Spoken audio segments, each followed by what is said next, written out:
Today, we're talking to Dr. CPoe, and the topic is mental illness in the United States, and he's talking about some of the challenges facing the United States dealing with this whole issue of mental illness. And Dr. Poe, let's pick up again at that point where we left off, dealing with some of the issues of mental illness in the United States. Mm-hmm. Well, there was a study done that was reported in USA Today just about 3 or 4 weeks ago, and it said that happiness, based on their studies, has to do with having 2 or 3 friends at church. And so health and positive religion are intimately related. They always has been, except in our society over the last maybe 100 years, there's been this separation in many ways between the mental health system and the church.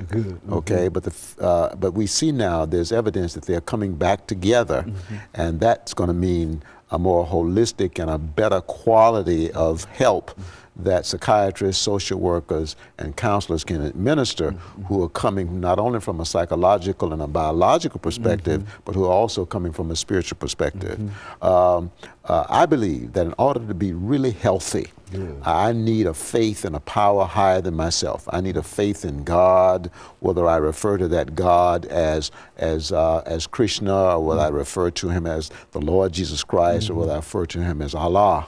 I just believe that we need to give more attention to the spiritual needs of people, in terms of helping them to make better choices, in terms of helping them to develop positive self-esteem, in order to help them to improve their interpersonal relationships. When we neglect our spiritual needs, then we're neglecting the very core of who we are. And everything that bad can simply follow because of that neglect. Is that absolutely, absolutely. And I think that Jared Lee Loudner was really out there. As a matter of fact, he was attempting to construct his own alternative reality because he didn't know how to deal with the pain of his reality.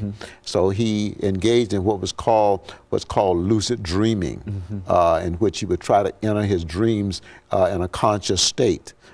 Because he wanted to be in control. He felt he could control what happened to him. Apparently he felt that he'd gained the ability to fly. Even drug use, heavy drug use, is an attempt to find an alternative reality, to escape from the reality that we live in. From the reality the person is living in. So we need to understand that there's no escape from reality.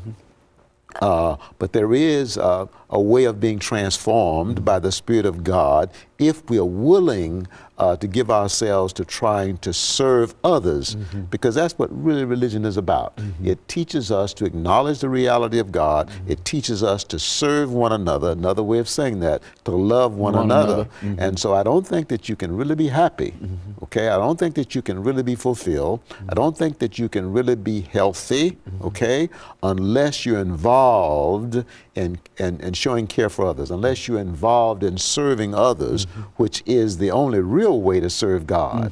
And so I think when we bring back spirituality, Christian spirituality, Jewish